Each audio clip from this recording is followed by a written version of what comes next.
جو گناہ سرزد ہو جائیں اگر اس کی اللہ سے معافی مانگ لیں تو اس بات کا یقین کس طرح ہو جائے گا کہ اس گناہ سے ہماری معافی ہو گئی ہے۔ دوسری بات یہ ہے کہ اللہ سے انسان اپنا تعلق کیسے قائم کرے، کیونکہ یہ تو بہت مشکل بات لگتی ہے۔ جب گناہ کی معافی ہو جائے تو وہ گناہ یاد نہیں رہتا۔ معافی کا ثبوت ہی یہی ہے کہ جب کبھی توبہ قبول ہو جائے تو وہ گناہ دوبارہ سرزد نہیں ہوتا۔ یہ پہلی بات ہے۔ اور دوسری بات یہ ہے کہ اس عمل کی یاد بھی نہیں رہتی ہے، اور توبہ کے قبول ہونے کا یہی ثبوت ہے۔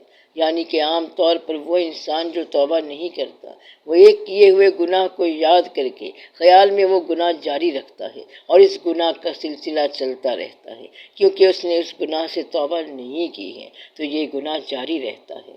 خیال میں کسی برے وقت کو اچھے انداز سے یاد کرنا برائی کی استقامت ہے۔ یعنی کہ کسی گناہ کو یا عہد گناہ کو کسی کے ساتھ یاد کرنا ایسا ہے کہ وہ گناہ جاری ہے۔ تو پھر جب انسان توبہ کرتا ہے تو توبہ کی پہلی شرط یہ ہے کہ اس کو گناہ برا لگتا ہے۔ خاص طور پر اس گناہ کا اپنی فرد عمل میں ہونا برا لگتا ہے کہ میرے عمل میں یہ ریکارڈ آ گیا ہے اور یہ اس کو برا لگا، تو پھر وہ چاہتا یہ ہے کہ یہ مٹایا جائے۔ تو پھر وہ توبہ کرتا ہے۔ توبہ کرنے کے بعد پھر بھی اس کا وہ گناہ اس کو ہانٹ کرتا ہے، اس کے ذہن میں آتا رہتا ہے، بچھو کی طرح ڈنک لگاتا رہتا ہے، حالانکہ وہ توبہ کر چکا ہے۔ تو آپ اس سے یہ سمجھو کہ ابھی اس کی توبہ پوری طرح منظور نہیں ہوئی ہے، اور پھر وہ اس کے ساتھ آنسوؤں کو استعمال کرتا ہے۔ کبھی اس کے پاس جاتا ہے اور کبھی اس کے پاس جاتا ہے کہ گناہ سے توبہ اور معافی ہو جائے، اور پھر جہاں کہیں درمیان میں اس کو اطلاع مل جائے کہ جاؤ معاف ہو گئے تو پھر وہ یاد ہی ختم ہو جاتی ہے۔ اور اگر اللہ اور زیادہ مہربان ہو جائے تو اس کے سیئات کو حسنات میں بدل دیتا ہے، یعنی کہ اس کے جتنے گناہ ہیں سارے نیکیوں میں بدل دیے جاتے ہیں۔ اور یہ کب ہوتا ہے؟ جب آپ اپنی زندگی کو اللہ کے نام لگا دو، اپنا پیسہ اللہ کو دے دو، اپنا حاصل اللہ کے حوالے کر دو۔ اگر آپ نے اپنی ہر چیز اللہ کے حوالے کر دی تو اب اللہ کا بندہ جو ہے اس کے ہاں گناہ تو ہوتا نہیں ہے، لہٰذا گناہ کو اللہ تعالیٰ نیکیوں میں بدل دے گا۔ یعنی جب آپ اللہ کے ہو گئے تو پھر اللہ آپ کو اس طرح کرے گا، یعنی کہ جب آپ نے اپنی کوئی شے نہ رکھی تو پھر آپ کے اس کے ہونے کی حیثیت سے آپ کی ہر شے اسی کی ہو گئی۔ تو دانی حساب من کم بیش رہا، ورنہ کسی بزرگ کے پاس جانے کا تو کوئی مدعا ہی نہیں ہے۔ اسلام کا سب کو پتہ ہے، نیکیوں کا پتہ ہے اور بدی کا معلوم ہے۔ تو جب کہیں مشکل پڑتی ہے تو وہیں آدمی کی ضرورت پڑتی ہے۔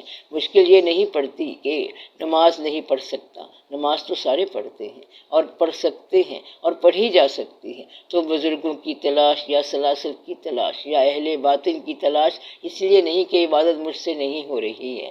جتنے بھی اہل باطن ہیں وہ سارے اہل عبادت ہیں اور عبادت کرتے جا رہے ہیں اور لگاتار کرتے جا رہے ہیں۔ تو یہ عبادت کی بات نہیں ہے بلکہ یہ محبت کی بات ہے۔ تو محبت جو ہے اس میں یا تو محبوب ہو یا پھر محب ہو، دونوں باتیں انسان میں اللہ کے حوالے سے آتی ہیں۔ تو یا تو وہ محبوب بن جاتا ہے یا پھر محب بن جاتا ہے۔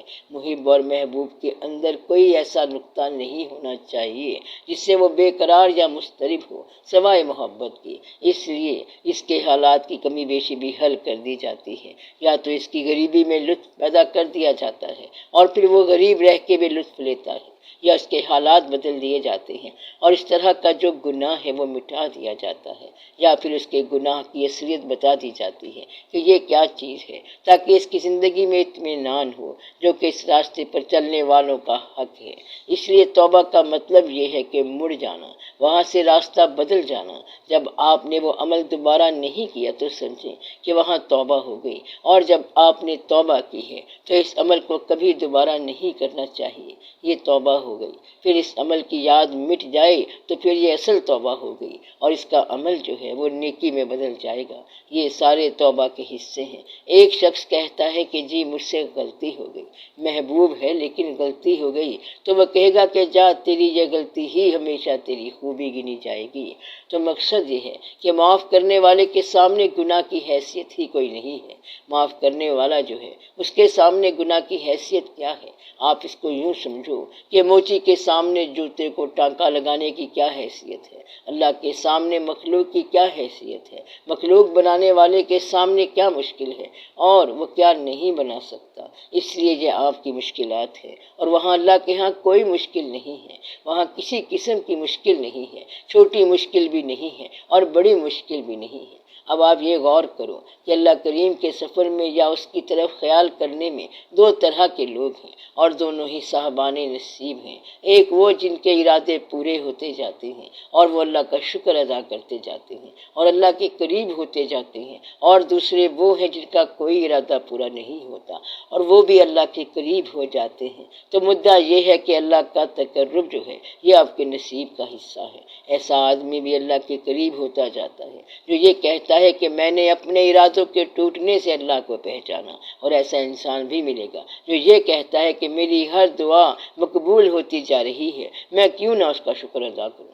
تو مدعا یہ ہے کہ ایسے لوگ ملیں گے جن کے پاس سب کچھ ہے اور پھر انکار ہے، اور ایسے لوگ بھی ملیں گے جن کے پاس کچھ بھی نہیں ہے لیکن پھر بھی اقرار ہے، اور ایسے لوگ بھی ملیں گے جن کے پاس سب کچھ ہے اور وہ مانتے ہیں، اور ایسے لوگ بھی ملیں گے جن کے پاس کچھ بھی نہیں ہے لیکن پھر بھی وہ مانتے ہیں۔ لہٰذا اللہ کریم کو ماننے اور نہ ماننے میں حالات کو کچھ دخل نہیں ہے۔ مثلا اب اللہ کریم پر آپ ذرا غور کریں تو اللہ تعالیٰ نے انسان کو پیدا فرمایا، اس پیدا فرمانے والے نے انسان کی حدود وجود مقرر کر دی، یعنی وجود کی حدود مقرر کر دی کہ ان حدود سے وجود باہر نہ نکلے، اور وجود کے اعضاء مقرر کر دیے کہ ان اعضاء سے باہر اعضاء نہ ہو۔ مثلا 7 آنکھوں والا آدمی نہ ہو، 2 آنکھیں ہی ہونی چاہیے۔ تو اسی وجود کی حدود مقرر ہو گئی کہ اتنا وجود ہونا چاہیے، اتنا پھیلاؤ ہونا چاہیے، اور یہ بھی تھوڑی کمی بیشی کے ساتھ مقرر ہو گیا۔ اسی طرح اس کے خیال اور اس کی سمجھ کی حدود بھی مقرر کر دیں، اس کے دل اور اس کے احساس کی بھی حدود مقرر کر دیں، اس کی بینائی اور بینائی کی رسائی کی حدود بھی مقرر کر دی۔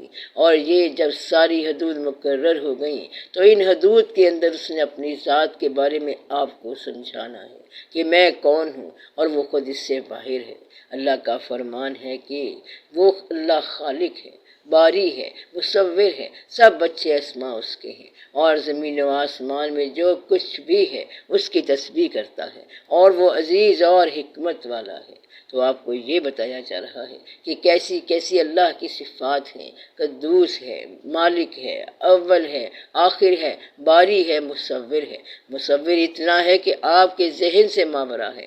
تو اللہ نے وہ لفظ اپنے بارے میں بتایا کہ آپ کو تھوڑی بہت سمجھ آ جائے کہ مصور کیا ہوتا ہے، تصویر بنانے والا کیا ہوتا ہے۔ یہ تصویریں فی الارحام یعنی رحم کے اندر صورتیں بنانے والا اللہ ہے۔ اس کا مطلب یہ ہے کہ غور سے دیکھو کہ آپ اللہ کو یا اللہ نے آپ کو اسی محدود زندگی اور محدود سمجھ کے اندر سمجھنے کی توفیق دی ہے، یعنی کہ وہ لامحدود ہے، لیکن آپ کی محدود سمجھ کے اندر اس اللہ نے اپنے آپ کو سمجھنے کی دعوت دی ہے کہ جب آپ اسے سمجھتے ہیں مصور، تو آپ اپنے ذہن کے مطابق سمجھتے ہیں کہ اس طرح مصور ہے۔ اسی طرح وہ باری ہے، قدوس ہے، رحمان ہے اور رحیم ہے، اور یہ صفات آپ کی سمجھ کی رینج میں سنسیئر ہیں۔ آپ اپنے استعداد میں اس سے وفا رکھتے ہیں، صداقت رکھتے ہیں، تو پھر آپ کو اسی رینج میں بات مل جائے گی۔ یعنی کہ اگر آپ اسم کے ساتھ سنسیئر ہیں، خالی اسم کے ساتھ، ذات نہیں ہے، تو اگر آپ اسم اللہ کے ساتھ وفادار ہیں اور صداقت رکھتے ہیں تو آپ کو اس میں اللہ ہی ذات ہی کی طرح فیض دے گا۔ بس صرف آپ کی صداقت ڈیولپ ہونی ہے۔ اللہ کی جو توجہ ہے یا جو اللہ کی یاد ہے تو آپ صرف اسم کی یاد کر رہے ہیں، کیونکہ ذات تو آپ نے دیکھی ہوئی نہیں ہے، اور اللہ اللہ کرتے ہیں۔ اگر کاغذ پر 10 دفعہ لکھ لو تو صرف کاغذ پر اللہ تو نہیں ہو سکتا، کیونکہ اللہ تو پوری کائنات سے وسیع تر ہے، خالق ہے۔ لیکن یہ جو اسم ہے اس کو ذات سے نسبت ہے، اور یہ جو نسبت ہے اس کو صداقت اور احترام کے ساتھ اور ادب کے ساتھ اگر آپ یاد کر رہے ہیں تو پھر وہ ذات آپ کو فیض دیتی ہے۔ آپ کی حدود کے اندر اس باری تعالیٰ کی صفات کو اگر آپ صداقت کے ساتھ سمجھتے ہیں تو پھر وہ آپ کو فیض دیتی ہے۔